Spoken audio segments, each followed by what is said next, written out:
Connecting community through business, building relationships, and building Waterloo Region. 570 News presents Business to Business, powered by Save on Energy. Here's your host, Glenn Pelletier.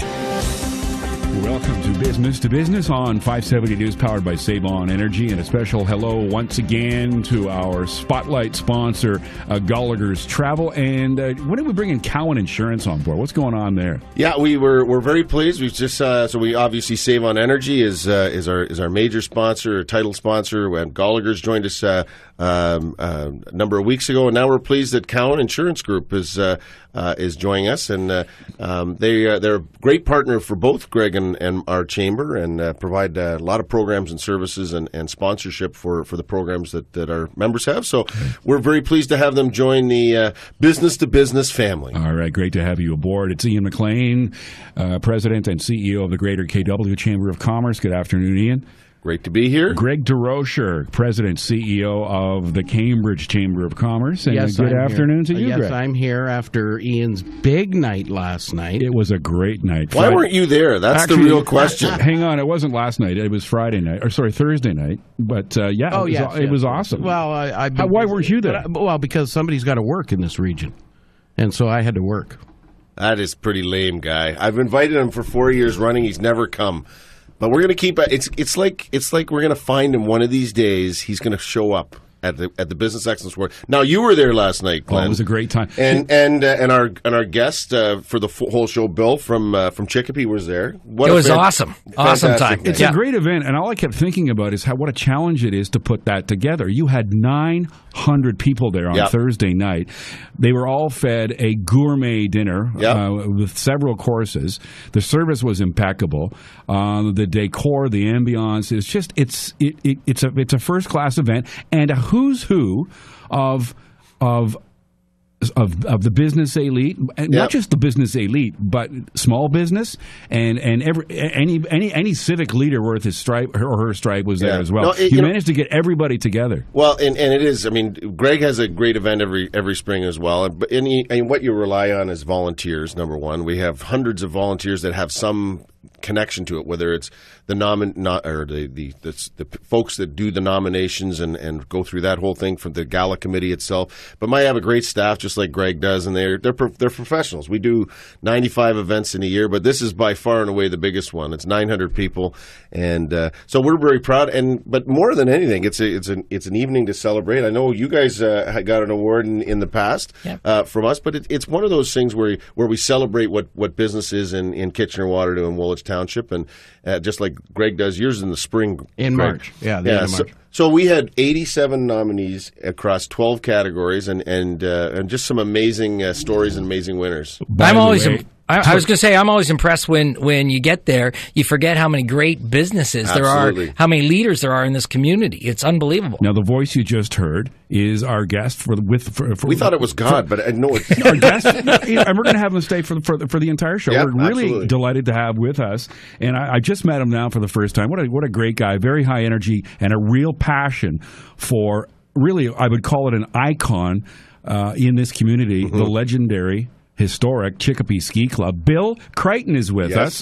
Thanks, guys. Executive Director of Chicopee, and we were just chatting before we went on the air, marking 80 years in business. Is that right? In December, we'll be already. This coming December will be 80 years. That's amazing. And it wasn't 80 years ago, but I used to frequent there every day. Oh, be honest, it was 80 years ago. Come on. It's time to get you back, Greg. We'll have you back. You know what's really funny is a couple of years ago we had a business after hours there. And Chicopee was gracious enough to hand out free passes and rental equipment to everybody that attended. Well, one of my members came to me and said, "Come on, Greg, let's go." And I said, "I haven't done that for like 30 years. No, come on, let's go." Downstairs, fitted up the hill. Wow. It was just like 30 years riding a bike. Was yesterday. Like riding a bike. It was unbelievable. I had a great time.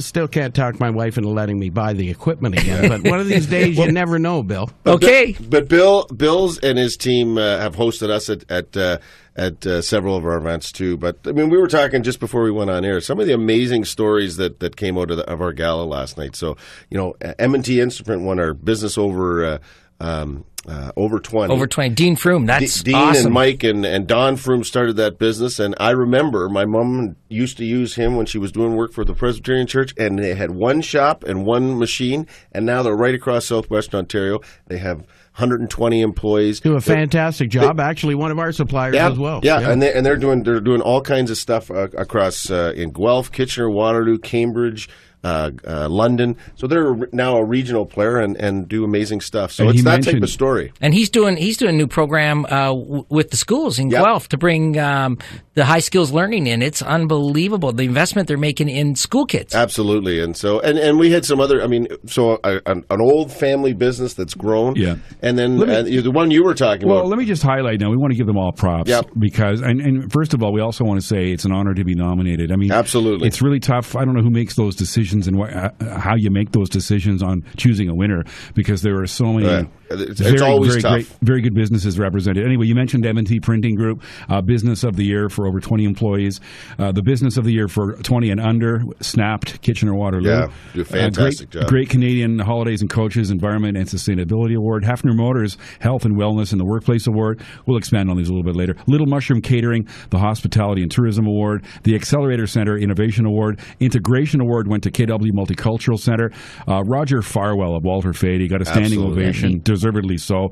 The Michael R. Follett Community Leader Award. The KW Humane Society winning the Nonprofit Charitable Award. Ernst & Young Professional Development and Workplace Training Award. Don Wales of Urban Herb Volunteer of the Year. And Mike McCauley. This guy looked like he was about 50 years old. I wasn't sure he was shaving yet when he showed. He's a good friend of mine. Greg, his dad, gets up, is the partner at E&Y. But I said to him, I said, he really is young, isn't he, Greg? He said, well, he's old beyond his years. Young Entrepreneur of the Year Award, Mike McCauley of Bufferbox. He looked like he was about 15, but when he started to speak, you realize, wow, how poised these a lot of these startup owners are. I can tell you what Ian and I are grateful for, though, is that it's not our responsibility to choose who the winner is. Yeah, I am on the committee, but I have a bunch of my board of directors, and we always have a tough time with it. It's really difficult, because everybody that gets nominated deserves to be recognized in some manner or another, and it's a wonderful event, and it's a wonderful opportunity for the chambers to lead forward and say these are businesses that need to be recognized and need to be recognized community wide, and I think it's great. Yeah, and the story with Greg and Bufferbox, and if you're not familiar with it, they started up their company. It was a school project. They got their first box, if you will, which is a drop box at the student accelerator or the student center at University of Waterloo, and then they sold. I forget what the number was, but a huge big number, 21 million or something to Google about a year ago. So, we're talking in the space of 3 years. So it's just it's amazing, and the energy in the room, Bill, was fantastic. And that health and wellness for Hefner Lexus Toyota. What I thought, did Willie come in himself to win that award? Because he looked fit. Yeah. He looked better than I've ever seen him. So I said, man, it's got to be working. Yeah. It's those types of companies, right? You're surprised and kind of say, well, they're world class auto dealer and they're great business, but that award was all about them taking care of their employees, understanding that a healthy employee is more productive. Yep. And you know what? And we have those stories all over. So every one of these awards, you kind of go on. To some extent, you could flip a coin because there's just so many, so much to choose for. But it really does make you proud. And I know I have actually gone to Greg's award dinner. He has not come to mine yet. So we're giving you advance warning of 12 months that it's February the 22nd next year, and you will be there. Okay. But it's a great opportunity to celebrate business. And did you guys win the tourism award? Yeah, the tourism and hospitality. Yeah, that was a couple of years ago. 2 years ago. 2 years ago. Yeah, it was awesome. So thank you for that. But we have so much to choose from, and I know Greg does as well. So it's just great. Yeah.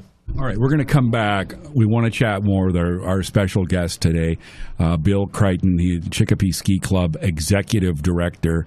So much to talk about. In terms of, we were talking before we went on the air this afternoon, talking about the impact that the Olympic Games have. Combined with great snow amounts in the community, it's a perfect storm. You've got Mark McMorris, this charismatic young snowboarder who's captivated young people across the country. and you've got the Olympics going on, and I mean, we've had so much snow. It's really a perfect storm for Chicopee. And well, we got lots to talk about. There's the local, and we'll talk about the Olympics as a business thing and how it drives things. So there's a lot. We're going to keep you for the whole hour. Awesome. We told Billy he was only going to be here for half the show, but we're keeping him captive. All right, we're going to come back with more as Business to Business continues with our guest, Bill Crichton, Executive Director of Chicopee Ski Club. You're listening to Business, powered by Save On Energy on 570 News. Welcome back to Business on 570 News, powered by Save On Energy. And our spotlight sponsor, Cowan Insurance. Great to have them along as well. And speaking of great to have along, Bill Crichton is the Executive Director of Chicopee Ski Club, and delighted to have him in studio with us. Welcome to Business. Great to have you here, Bill. Thank you, Glenn. Well, you know what? We when we were talking about what we're going to talk about the show, we were thinking the Olympics and all the great winter sports that are happening and has captivated our community in the country. I thought, why not have you on here? We've got our own winter facility. And so tell us about Chicopee and to the extent that while we're having, and I guess you say before the break, we've had a lot of snow, which has got to be a lot of snow, which has got to be good for you. But what the Lord giveth this year, He didn't give last year. That's right. So tell us a little bit about Chicopee and how this winter has been compared to last. Sure, and I've been there. This is my third winter, and we've had 2 years. So I got my baptism by fire. Really tough snow winters. And talking about what the Lord giveth, I've been praying for a big winter. I just learned this year you got to put some parameters on your prayers, right? Like my neighbors are all looking at me saying, Bill, quit asking, right? So it's been a great winter. That really helps us with the snowmaking side of things because there's so much expense in snowmaking. Last year, about $200,000 in hydro costs alone to produce snow. And this year... Well, the folks at Save On Energy can give you a hand with that. We'll talk after the show. That's awesome. Well, actually, they're even, Kitchener-Wilmot Hydro is looking at how they can help us. We tested 30 new high-efficiency snow guns this year, which cut our hydro down by about 2/3. Wow. Right? So it makes a huge difference and actually allows us to, when we don't have the blessing of snow, to put snow on the hill earlier, recover faster, all those sort of things in a southern Ontario climate. Mm-hmm. Now, Bill, in a winter like this, where we had frigid temperatures, which is great for making snow, but then also having tons of it coming naturally, right? How much snowmaking did you have to do? We did, I'd say about 2/3 of what we normally do because at the start of the year, you never know what's coming. Mm-hmm. So we still make snow and we make a lot of it right off the bat because even now, we've got rain the last couple days and that affects us. So we want to have a big base on the hill in case you get that warm weather. Yeah, because a big part of what you want to have, of course, is the hills open in full force during March break. Absolutely. And what we really need, Greg, is we need Christmas. Christmas is worth about 10 times March break. This is the first time in 2 years that we've had that Christmas break, and what a difference to our business. And we as Chicopee, I'm not sure that you know, but we're a not-for-profit organization. Yep, I do know that. Right? Not owned by the city, which a lot of people think, or not a private enterprise, which is, so we need that really to keep our operations going. There's huge capital costs at Chicopee. But this is going to be a great year. And interesting enough, the cold weather, so our January into the start of February hasn't been any better than last year because it's too cold. It's too cold, right? And minus 20 now, minus 20 with wind chill factor. Students aren't allowed to come. We've had 48, classrooms, trips cancel. Fortunately, they've all rebooked, but that makes it tough. Bill, do you notice we made the point? I mean, we were talking earlier, you and I, before we joined the show, that there has been a suggestion. We did a story last week that curling clubs in the area, given the success of, by the way, just saw here that the men's team won gold. Right. I'm a little late to finding out what happened on Friday. But the success of our Canadian curling teams has led to a spike in people wanting to go curling. We talked to the Guelph Curling Club. People wanted to join the club, and people just wanted to curl. Do you know? For sure. Any kind of effect? For sure, there's an impact. And one of the things is that because of the extreme, the exports, the snowcross, those sort of things now in the Olympic competitions, kids are excited about it again because it's cool. And so they're coming out. This family day was probably our biggest family day ever. They were lined out of the chalet, and I think a lot had to do with the Olympics. The people are into it, right? So now, there's all kinds of sports in the Olympics, and frankly, I can't even keep up with them. There's downhill, there's slalom, there's all of those the traditional skiing sports, but there's all these other new ones. What are the type? Do you provide the opportunity for all of those types of things, or are you limited in the types of like the cross and the extreme? What are the things that Chicopee can offer? Sure. One of the big things for us is we're really a learning facility. You know, there are times when we want to be everything to everybody. And if you go back in history, they used to actually have a ski jump here. Biggest in Ontario was right here at Chicopee. I used that ski jump. Really? Yes. I'm not sure gravity would let you get off the ground. Well, it was a quick, like off the end, it was quick down. It was also 1971. He was 12 years old. Yeah, it was actually. Right. I think it was. Yeah. So we bring a lot of people to the sport, and that's really what we do. We have a great snow school. We develop people, and at some point you have to leave us, though. Yeah. Right. At some point you have to go to the bigger hills. But when you think back, Peter Basson training Kelly Vanderbeek is a name most people would know in World Cup skiing. She learned, and really some of the strengths she got were right there on our our big mountain of Chicopee. And even if we think back even further, Katrina Kubek was the first women's freestyle cup holder in the world from Canada, right? And that started all here right at Chicopee. Well, speaking of which, Jenna Blassman, who competed for and just missed the semis. What was that event? Ski slope? Yeah, slope ski. Slope style. Yeah, slope style. Slope style snowboard. Yeah, it's a mouthful for me too. Didn't she train at Chicopee? Yeah, she started at Chicopee, right? And again, they start there, but eventually you have to move on, and we need to accept that. We can be the best learning facility, introductory learning facility in the world. Well, I think coaching will take them as well. Yes.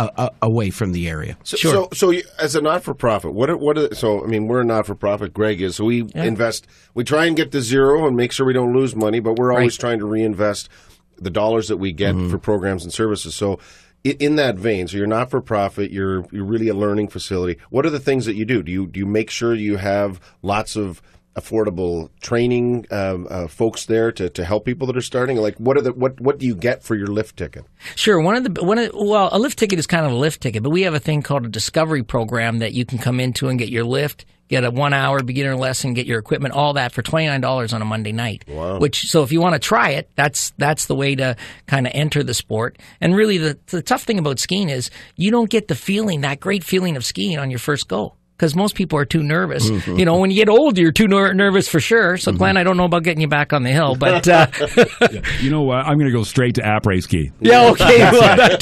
That's it. Straight to the bar. Yeah. So we get about 1 in 10 retention of people actually who come and try skiing actually stick with the sport. Yeah. Well, and my daughter, Empire Public School, had sent a whole bunch of their classes, or the older classes. And my daughter went for the first time and just loved it. Have you been on? I've never been up on skis. Never. So what do you really? No, never. So what do you do? I've always been afraid I was going to kill myself. Okay, we're going to change that. $29. I think Monday night, $29 is going to have to do it. Okay, we're going to hold you to it. It's a fantastic sport. When I was younger, I had a friend of mine who kind of introduced me to it at Chicopee, and then of course I had to have that membership every single year, and my parents were great at being able to provide that, and then my poor father, who had to drive me every single night of the week up to Chicopee and then come get me at 10 o'clock at night, right? Because you become fanatical about it, and you just and I remember the ski jump because yes, I had a buddy there that he got kind of into it, and he wanted me to get into it, and I did it a few times, but. You're still walking, so that's a good thing. I'm still walking. Let me tell you, I never could get over the fear of just going down the hill that you land on. Like it was, it always took your breath away because it's almost straight down. Well, one of the big things about skiing is that skiing is a lifetime healthy family activity. And one of the cool things we see, I hear from some moms who are riding the lift with their 15-year-old son. He never talks to me any other time. We get on a lift, and all of a sudden he's opening up. So it's this family time together as well. There were some, even when I was going, there were some older gentlemen that were there. Now, the only difference between them and me was, I would go into the chalet and have my hot chocolate, and they had their wineskin with them. That was a busload of Norwegians. You just don't remember. Now let's talk about the business of it. As a not-for-profit, you how many people would you employ? What are the types of the order of magnitude? Because obviously, you're a tourist destination. Sure. not only locally, but there are people coming from around the region, if you will. So talk to us a bit about the business side of your challenge as a not-for-profit. Sure. One of the big things, first of all, I would say we are mainly a regional facility, but it's surprising. On Family Day, we had people up from Niagara coming to ski here, people from the other side of Toronto coming to ski here, but that's really for the learning facility. So if you've got a young family and you're trying to get them going, we're a better spot than Blue Mountain, because Blue Mountain, first of all, keeping them contained. If you got a 12-year-old, you can let them loose on Chicopee and you don't lose them, right? And you don't have to worry about them. So that's a great thing. Some of our challenges, and this being a business, so you think about minimum wage going up. Minimum wage will be about $220,000 to $250,000 off our bottom line, unrecoverable. Right, when that comes, because we employ over 400 people in the season. A lot of those employees are students, are minimum wage people, right? Yeah. But the cool thing about that is it's their first job. Yeah. We hope to train them and keep them and grow them up over 3 years or 4 years. So what are the until types of things? So, you're training them in customer service, because that's what your business is. But what are the types of things that they would be doing that you would have these young people doing on your staff? Sure, everything. So the food and beverage side of thing, we've got them. You can start wiping tables and washing dishes. You can move up through the cooking ranks, the service ranks, and then out on the snow, we've got lift operators who are out working the lifts and greeting people. We've got shovelers when we've got snow. So groomers, guest services people. So there's lots of opportunities for kids. I'll tell you how far I go back, Bill. I remember I went there when the chalet was the log cabin.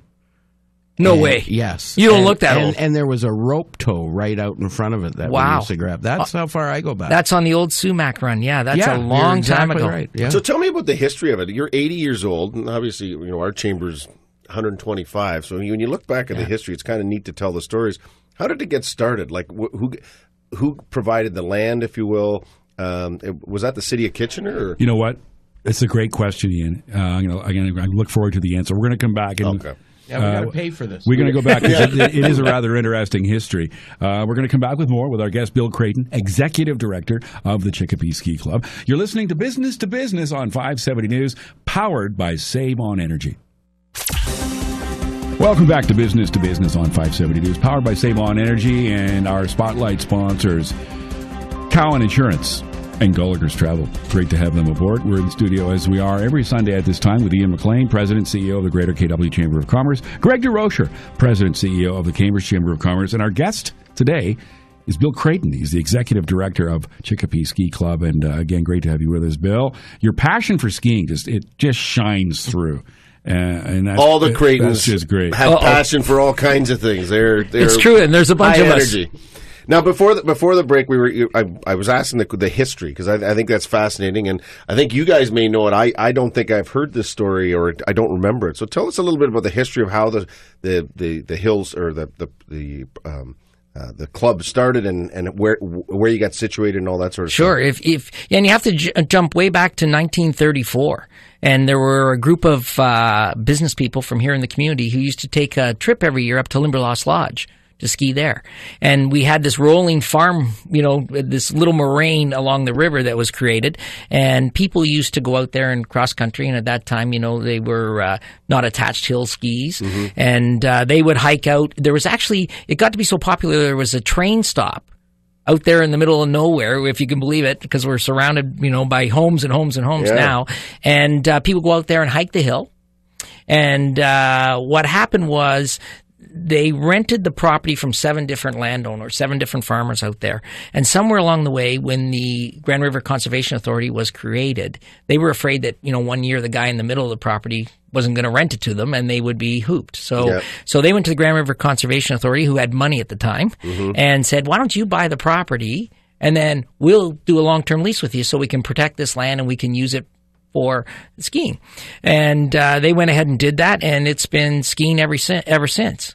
So is the land owned by the Grand River Conservation Authority? We pay a lease to the Grand River Conservation Authority. That's how it operates. Oh, okay. Yeah. So, that makes a lot of sense for them with the sensitivity of part of their.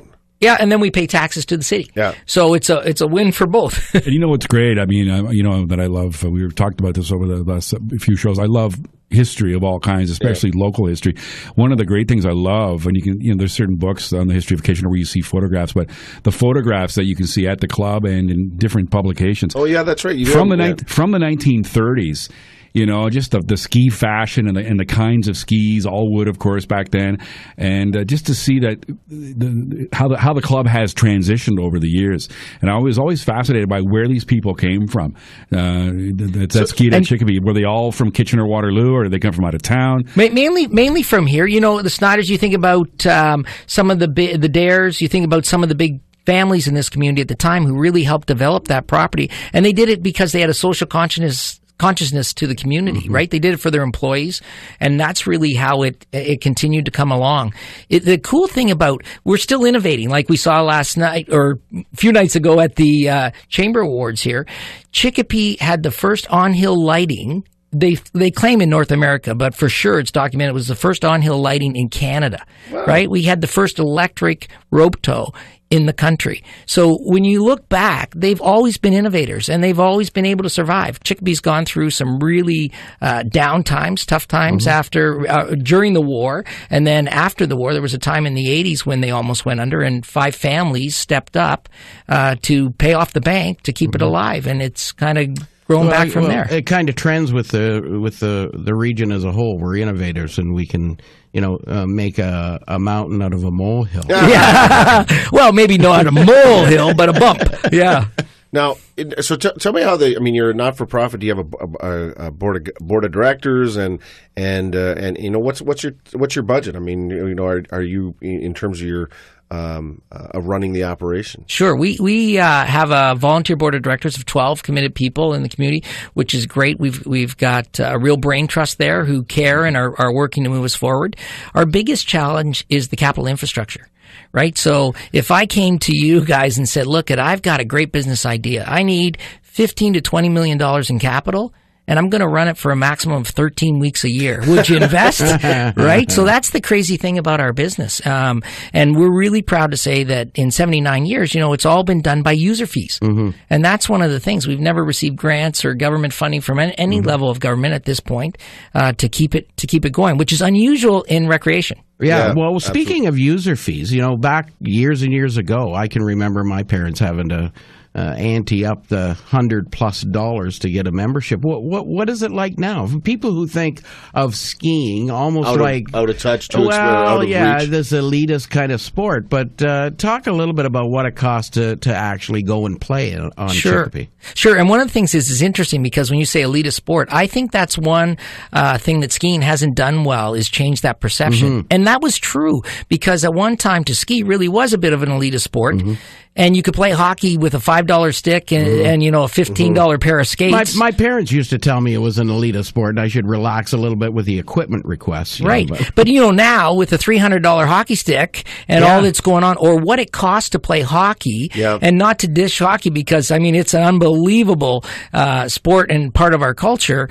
But when you think about the time when you pay to be in minor sports for hockey, and first of all, as a family, unless you're dad and you're one of the two coaches, your mom, your family, you're on the sidelines watching the activity. You have, if your house league, got one practice a week and one game a week, and how long are you on the ice during that hour? I'd say, hey, skiing is unbelievable. So you can get into skiing, first family member for $399 this year to get in. And then it goes down. So you're down, you can be down to the fifth child at $40 for the season.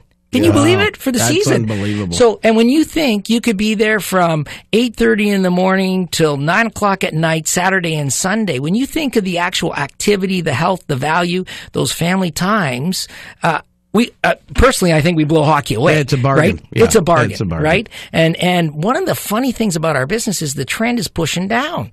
Like, what else is going? Our hydro's going up. Our gas is going up. Minimum wage. Well, don't get me started on minimum wage, right? Like, guys, we have a couple of minutes to go with Bill. Do you want to talk about some programs that you're? You wanted to talk about programs, Ian? Yeah. No, I just want to give you an opportunity. What's coming up? We've got March break coming up. You must have some programs set for for the rest of the season. So tell us about them, and hopefully some of our listeners will take the. I, for one, we're going to get you out before the end of the season. I swear to God, I'm coming. We're shaking on it. We're shaking on it. Okay. Remember, he is Scottish, though. $29 will be hard to pry out of that wallet. Good. Well, listen. Hey, on a Monday night, $29 for your lift, your lesson, and your equipment. How can you go wrong? I may just come because somebody's got to be a witness. That's a Starbucks. That's a Starbucks. So what are your programs over March break? So the big thing, March break is unbelievable because we offer then a $20 all day pass for skiing. Come on out. $10 after 4 o'clock. We're open till 8. If you ever want to try it, you want to get out, it's an unbelievable opportunity. The funny thing for here in this community is, at the end of March break, skiing's over. We're polishing our golf clubs. We've had enough, especially this winter. We're going to have had enough of snow.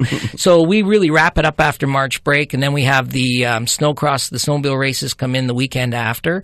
And then, we're actually a 4-season resort now. So in the summer, we get into camp programs. We've got tennis. We've got disc golf, a lot of things going on. And we're really trying to build, although still our business is winter, is skiing, but we're really building on that summer as well. Well, I've just Mount Washington and on Vancouver Island, and what I found amazing was, now it's a big hill, but we were there in August, and there was motocross or the bikes, right, and so they have bike. And so, are you trying to branch out to have those types of things? Let me tell you, motocross is a funny thing. We held it one time. Their most successful event in their whole tour. The people loved it. Said, "Bill, we're coming back." We did an environmental study and looked, and they broke through the 6 inches of crust there is there, and it's really sand underneath, and they tore up the hill. So, all right. Well, that about does it. We just ran out of time with Bill because we've got to get to Save On Energy and John Finch. But your website, what's your website, Bill? DiscoverChicopee.com. You see lots of those history pictures on our website. It's very cool. DiscoverChicopee.com. Check it out. Bill, thanks for your time today. Thanks for having me, guys. It was awesome. That was Bill Creighton, Executive Director of the Chicopee Ski Club, our guest as Business to Business continues on 570 News, powered by Save On Energy. Welcome back to Business on 570 News. It is powered by Save On Energy, and we are delighted to have with us John Finch of Kitchener-Wilmot Hydro to talk more about Save On Energy. One of the things that we partner on together is not only this radio program, but we partner together on something called the Energy and Environment Forum, and have for quite some time. Last year, we were pleased to have Jim Prentice, the minister or former Minister of Environment, now with the Vice Chair of CIBC. This year, we're starting the planning process, and that'll be sometime in May, June. But one of the partners that we have collectively with Save On Energy and the Chamber is Sustainable Waterloo. So talk a little bit about what Sustainable Waterloo is, why you partner with them, and the synergies around getting the message out to business. Yeah, there's a lot going on in the region. I think the energy and environment is a great event to pull these different groups together, because we're all doing similar things and we're all trying to work with the customer to try to help them, like you said, control their energy costs. So Sustainable Waterloo Region has been a great partner for us over the last couple of years. Mike Morris at Sustainable Waterloo Region works with businesses to create targets and a commitment for carbon reduction. For carbon reduction. There's a commitment. It's a commitment-based structure, and really gets the customer involved. It gets them thinking about a lot of different aspects that they traditionally had not thought of. So, and I know you're a I think what they call them is a sustaining partner or something. And our chamber actually, after a number of years, and we've been supportive of it, but we wanted to make sure that if we joined and made that commitment, that we would have the capacity to do so. So we've joined and now have a partnership. But I think is there 40 or 50 businesses that have now signed on to varying degrees around the Sustainable Waterloo concept? Yeah, I would have to check actually where that number is right now with the organization. I think it's up there, though. I think they surpassed. I do know that every year they continue to bring on new members, mm-hmm. and it's a great operation. It gets everyone together, and I think that's one of the power of coming together. Yeah, and you learn from other businesses. So if you're an office space and that's your facility, then there are other office customers in that